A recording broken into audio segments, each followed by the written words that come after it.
mina võiksin allkirja anda nende eesmärkide poolt. Ma võiksin allkirja anda taotlusele pidada argumenteeritud sisulist debatti.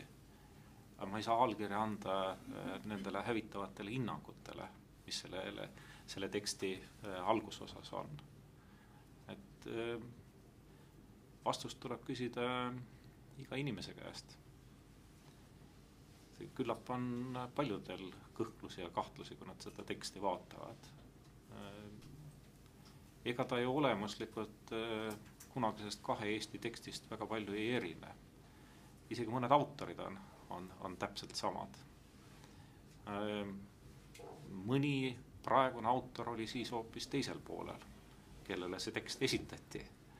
Aga nagu ma juba eile oma kommentaarides ütlesin, ma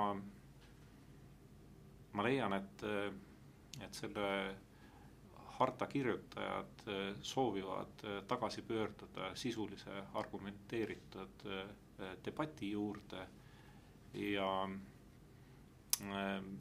see soov on kindlasti tunnustust vääriv, sest igasugune sisuline debatt lõppes siis, kui poliitikuid nimetati värdjateks. Sellelt pinnalt, kus